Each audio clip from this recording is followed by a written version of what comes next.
And so let me introduce the moderator of our next panel. Delighted to have our great leader of heritage share with us for these last few moments. But now I'm going to invite you to meet Gregory Moreland. Gregory is a Pennsylvania State Director for the National Federation of Independent Business. Greg's clear mission is standing up for Pennsylvania's 13,000 small independent businesses and for the people that make up our communities, just like he did in the military. When Moreland 40 left the military, he wasn't sure he'd ever work again. As a paratrooper in the U.S. Army 82nd Airborne, he was badly injured in a 2012 explosion in Afghanistan and underwent years of physical therapy. Drawing on the resilience he learned from his own father, a child of poverty who worked his way up to direct Dauphin County's Juvenile Detention Center, Moreland earned a master's degree in public administration, interned with State Rep. Maureen Gingrich, and launched a late-blooming but meteoric career in Harrisburg. After 4 years at the Pennsylvania House of Representatives, including as a policy analyst to then Speaker Mike Turzai, Moreland became Chief of Staff to the late State Senator Dave Arnold before joining the NFIB in 2021. He's the proud father of Evelyn, his 7-year-old daughter, and husband to his beautiful wife, Sarah. Please give Greg a warm welcome.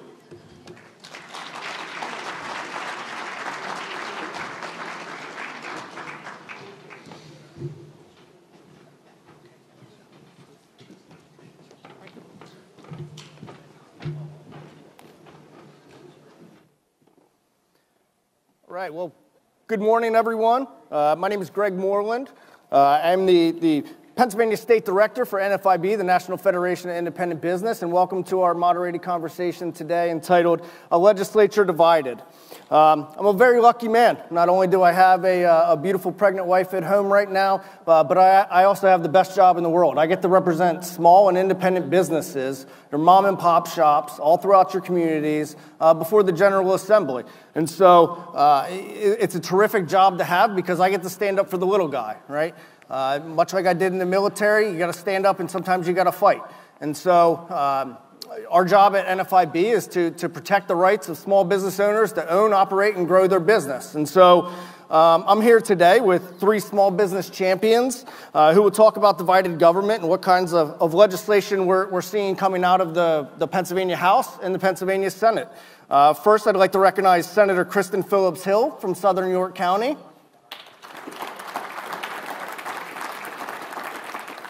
Representative Valerie Gaydos from Allegheny County. And also Representative Rob Mercuri from Allegheny County. Let's have a round of applause for them, please. Thank you. Thank you. But before we get into our conversation, I just want to set the stage for where we're headed. Pennsylvania is the only state in the nation that has a full-time divided legislature, right? The Senate is controlled by Republicans, 28 to 22. The House is controlled by Democrats, albeit by 1 seat, 102 to 101 majority after the next special election coming up here at the end of the month. This has led to stalemates in legislative process, failed negotiations, and a several months long pause in legislative activity to fix that leaky roof in the House chamber. But honestly, sometimes from my perspective, representing small business, sometimes inaction is the best action for businesses, right? Sometimes we don't need new laws. Sometimes we don't need overregulation or mandates coming down on small business. Sometimes maybe you guys want to go back and fix the Senate roof. Maybe, I don't know. Yeah. But sometimes inaction is also the best action. But this inaction hasn't stopped some radical proposals from taking shape and being introduced to the chambers. Right? Not surprisingly, there are a wide variety of different opinions on the role of government and how government should interact with the lives of the citizens. Did you know that in the Pennsylvania House of Representatives, there are 9 different proposals to raise the minimum wage? Now, that might not seem like a lot, but there's one proposal in particular that I want to point out to you, is that there is one proposal that raises the minimum wage to $21 an hour. $21 an hour. That equals $43,680 a year salary for a minimum wage earner, should this proposal take shape. I remember working at McDonald's when I was 14 years old. I made $5.25 an hour. but I learned a lot, right? It wasn't about the paycheck that I was receiving. It was about the lessons that I was learning. I was learning to show up at the right place, at the right time, in the right uniform, learning how to interact with the public, learning how to operate that cash register, how to quickly count change, how to get it back to them, right?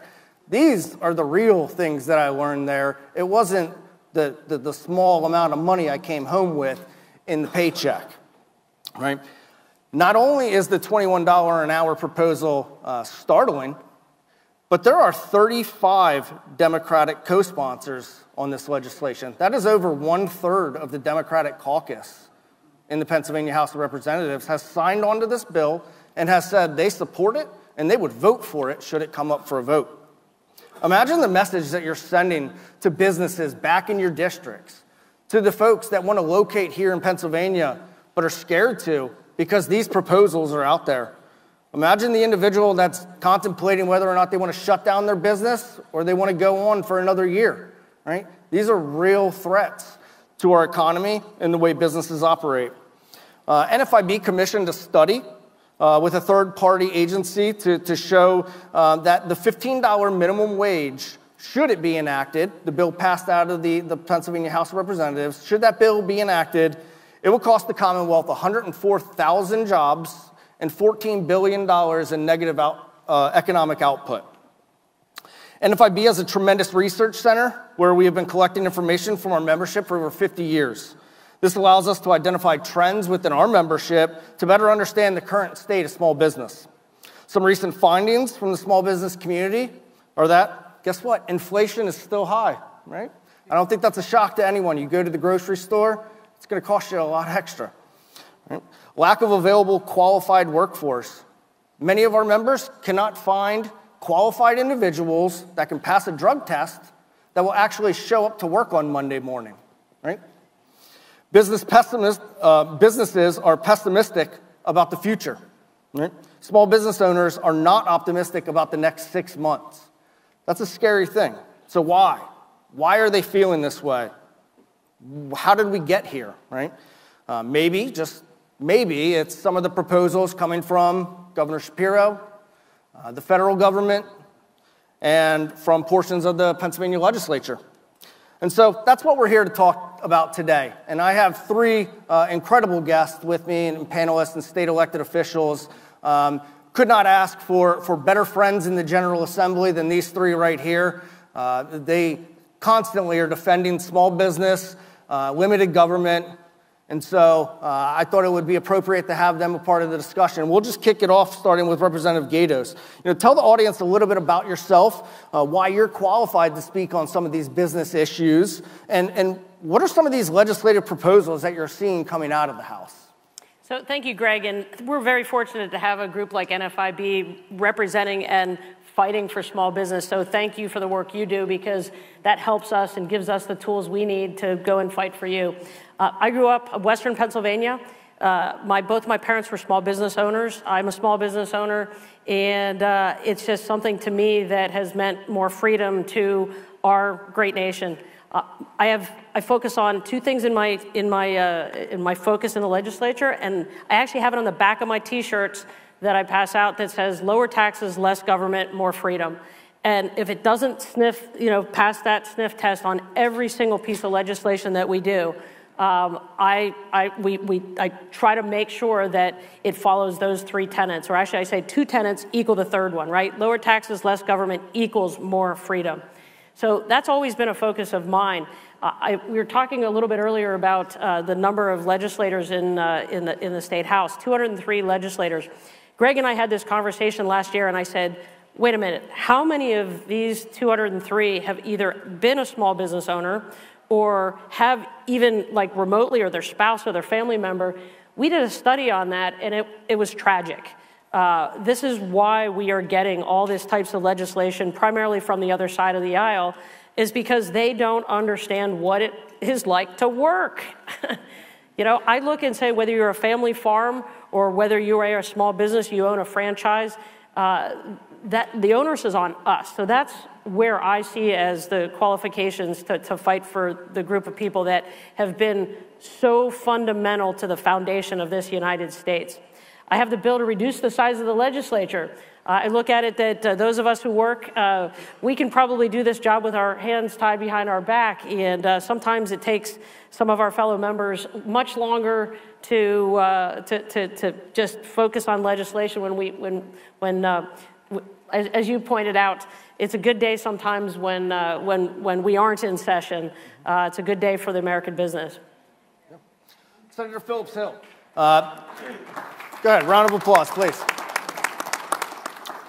Senator, the Senate has been much more business-friendly with the policies that they've been proposing. You know, what is it? Why is that? What do you see inside your caucus that drives that support of small business? And what are some of these legislative proposals, you know, in the Senate versus the House? Can you describe that? Yeah, well, first I want to say thank you so much for having me here today. Small business is the backbone of our economy here in Pennsylvania. And we know if we're really going to unleash the promise of Pennsylvania, it's going to happen through the hard work and entrepreneurial spirit of our small business owners. We hear a lot of platitudes, but it's the truth. And every one of the big businesses that we see growing and succeeding all across this Commonwealth and this country, they all started as small businesses. I'm proud to be a member of the Senate Republican Caucus, a caucus that truly believes that we must protect Pennsylvania jobs, that we must empower Pennsylvania families, and that we must defend Pennsylvanians' freedoms. And you see that. Thank you. Thank you. This is my constituent, by the way, so I appreciate your support, Phil. So we have put forward policies to do all of that. I, too, came to the legislature as a small business owner, a former small business owner, because to do this job and do it well, it takes my full attention and 210% of my time. But I learned a lot as a small business owner, and I transferred a lot of those skills and that knowledge into the job that I do. So often, I am in a meeting. I was just in a meeting yesterday with a 34-year-old woman, incredibly bright, determined, tremendous amount of grit, with this incredible opportunity and idea, and she had already begun this investment to create a business in Southern York County that if I was on Shark Tank, I'd invest in, because it is brilliant and I see great opportunity and success on her horizon. But you know what?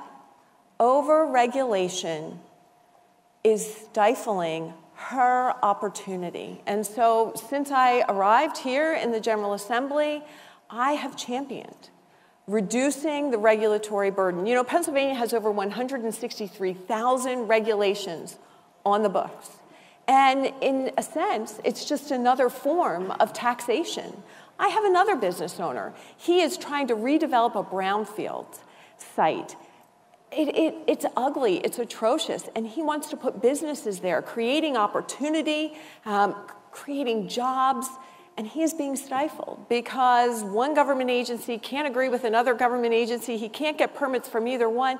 And in the meantime, he's held on to this land, paying those property taxes, and he is really feeling pressure. So I have legislation, Senate Bill 350. It's sitting in the House. Now, as a former House member, we used to say the Senate was the place that all good things went to die. Folks, I have to tell you, the Senate right now is the place where all bad pieces of legislation go to die.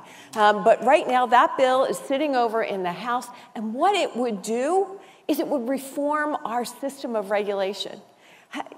It's 2024. If you place an order on Amazon, you're going to get an email. It's going to thank you for your order. You're going to get an email that says it's been packaged, it's on its way, it's arrived at your door. We can do that with permits. We can make them more efficient, more effective, more transparent, and we can get them done in a timely fashion. And hey, if the government can't respond in the statutorily required timeline, we're going to deem it approved. Wouldn't that be an incredible opportunity for every Pennsylvanian?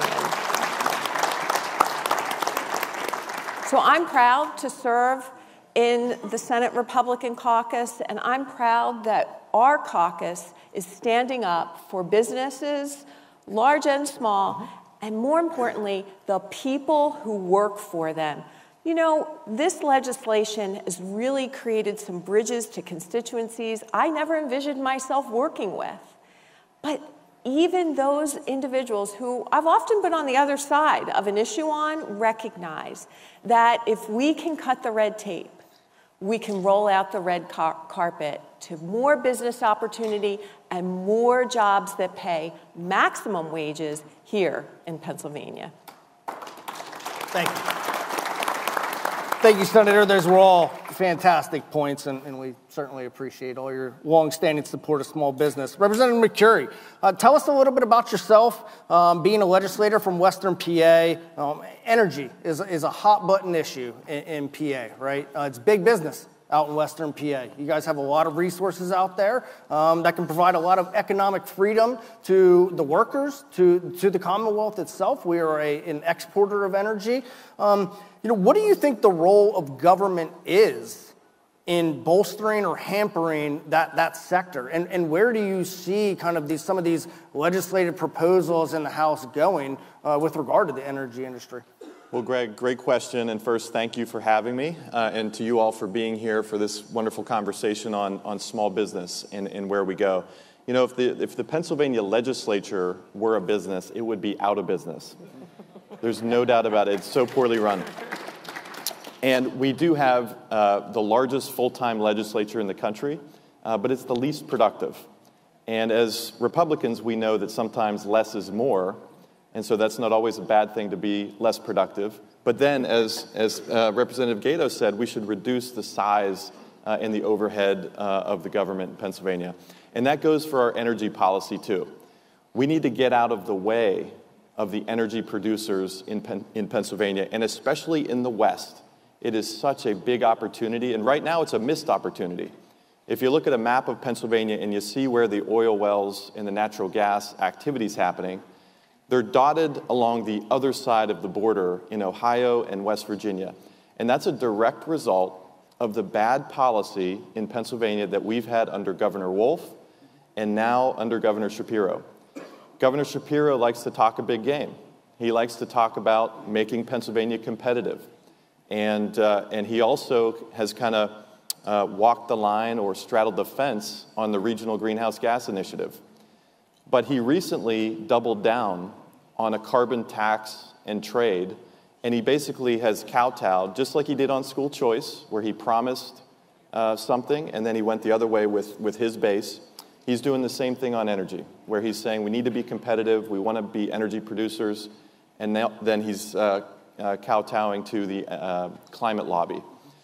And we got to call that out, and we have to contrast our vision of a growing Pennsylvania economy, low regulation, roll out that red carpet, I love that analogy, for small business, and unleash the energy potential that we still have in Western PA and across our state.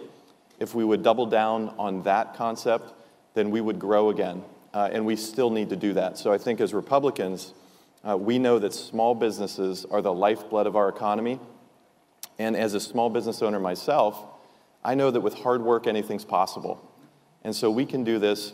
We just have to get out of the way of those great small business owners and let them create jobs and grow our economy.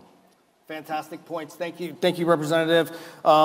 Let's get into, you mentioned Governor Shapiro, and he recently did his budget release, and he says he likes to be competitive as hell, I believe is the term that he uses. It appears that he wants to spend like hell. He has proposed nearly a $4 billion increase in his spending. You know, what are your initial impressions of the budget proposal from the governor, and where do we go from here? Representative Mercuri, you know, we're looking at a structural deficit. You know, can you explain to the audience a little bit about that structural deficit and, Sure. and where we're headed? Well, there's a surplus in the budget that exists today because of good fiscal stewardship over the past few years, and also a lot of federal government kind of payments into the budget. Governor Shapiro wants to spend every dime of that surplus, you know, I think we should, if anything, send rebates back to taxpayers. That's taxpayer money sitting in Pennsylvania's coffers. Can we get a round of applause for that? I've got that proposal next week is coming out to send rebate checks to Pennsylvania taxpayers. Fantastic.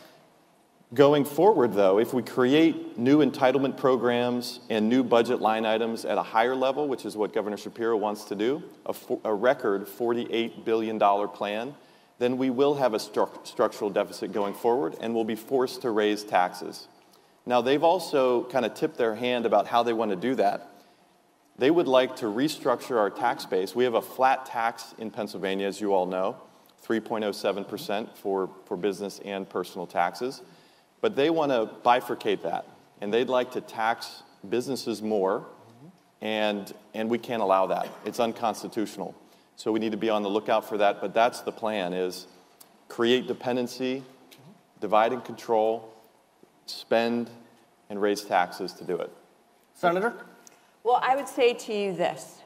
When you hear the word investment, grab your pocketbook or your wallet, because that's code for we're going to tax you and we're going to spend your money. We have a vision, and that vision is of fiscal responsibility. What the good representative said is absolutely true. Look, this is a 7% increase in spending that's been proposed by the governor. That is double the rate of inflation. Now, this is the kind of budget that would work great in Washington, D.C., because they can just print more money. This massive increase in spending spree that the governor intends to take us on can only be fueled one way, and that's with more of your hard-earned dollars. And we even look to Washington, D.C. There is a $34 trillion deficit in Washington, D.C. $1 trillion of that alone is just the increase in Social Security spending. So here we are, and we have a governor who's seeking to emulate those irresponsible spending practices that have brought us rampant inflation, as well as very high interest rates, and it's denying people that pursuit of their happiness, their future success, and the ability to invest their money as they see fit, and the denial for many Americans of that American dream. Home ownership is becoming out of reach for so many Americans because of those failed fiscal policies. We don't need that here in Pennsylvania. Yeah, I mean, I'd just like to add on top that what's specific about this spending is that it's on recurring expenses. It's not a one-time, we've got to fix something here in Pennsylvania. It is recurring expenses, and that is going to saddle our future. That is problematic, and that, I believe, is because we don't have enough people in the legislature who understand business. And I always put my encouragement out to people in audiences saying that if any of you are small business people, we need you in the legislature. If you are considering running, please run. Yeah. Absolutely. How do we get back to being competitive as hell against our neighboring states, right? How do we get back to a place where we can get pro-business policies through the General Assembly to the governor's desk and have him sign it, right? Every single political candidate is a small business supporter out on the campaign trail, right? But what NFIB does is we track those votes. We score, and we provide those scores to the constituents in their districts. And what we find is that not everybody actually is a small business supporter, right? The votes, we have small business owners that are voting on policies to mandate their industries, and they have a 0% voting record with our organization. It's nonsensical. How do we get back to being competitive as hell? Representative Mercuri? Well, I think we start with fundamental economic basics. Fiscal responsibility, we don't take in more than we spend, and we don't spend more than we take in, creates an environment where there's predictability. Then we need to create incentives for businesses to come to Pennsylvania. And it's got to be streamlined permitting, and it's got to be low tax environment. Ohio has a 0% corporate income tax. We've got still, even though we cut our corporate net income tax last year, it's still one of the highest in the country. So we've got a big sign on the front door of Pennsylvania that says closed for business. Go to Ohio. We can't be competitive that way. We've got to create an encouraging environment for all business here, and that will create what they have going on in Florida, which is people coming in, creating new business, creating new value, and wanting to plant roots and stay. We can do that in Pennsylvania. We know how to do it. Why don't we do it? Because the other side has an agenda. They have a control agenda. They want to see, just like California, more mandates, more control. They want to take more of your hard-earned money to do it. And then they have their climate agenda that they want to execute on top of that. It's ultimately like people become reliant upon the government. That's right. Then. There's actually a bill that's working its way through Congress right now that's sponsored by most of the Democratic representatives called the PRO Act that would prohibit, and they have this in California, independent contractors really to exist. And, you know, that's, to me, it's anti-American. Sure. You know, and every one of us should have the opportunity, if we want, to open up our own shop and to do it successfully. So I think small business, again, it's the lifeblood. We need to encourage and incentivize business growth in Pennsylvania. Thank you. Senator? It all comes back to one very simple premise, and that is you can't spend what you don't have. And so fiscal responsibility has to be at the very top of the agenda. We have to reduce the tax burden on hardworking Pennsylvanians. We have to cut that proverbial red tape and remove barriers from people's greatest success. We have to unleash the power of our energy economy here in Pennsylvania. And, you know, Representative Gaydos is correct. Too many people in the General Assembly have only ever signed the back of a paycheck, not the front of a paycheck. We need people who innately understand the sacrifices and really what it takes to be successful as an entrepreneur so that they can vote for policies that are going to lift us all up. Again, I go back to we have great promise here in Pennsylvania. We need to empower the people. And with that, we will see our greatest future success and our children's future success right here in the Commonwealth. Thank you, Senator. Representative? So two of the greatest costs of any small business, energy and healthcare. And anything that we could do to reduce the cost of energy or reduce the cost of healthcare are the two primary big bucket list items. I have a bill that would allow association health plans. That means small businesses can pool together.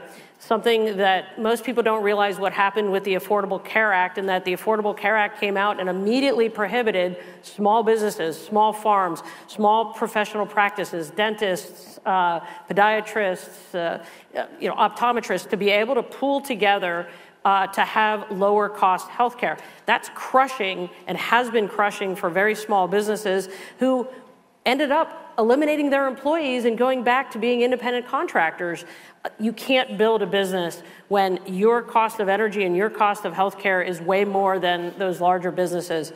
The third issue that is a bill that I put together, and that is to extend both in time and dollar amount the net operating loss carry forward. Coming from an investment background, working with startup companies, that is the number one thing that prevents companies from going forward, is that Pennsylvania has one of the lowest net operating loss carry forwards. And I admit, I started a business in another state, and when I first ran for office, I got a lot of grief for that, and I said, here is your statement. No one should ever leave Pennsylvania or have to leave Pennsylvania to start a business.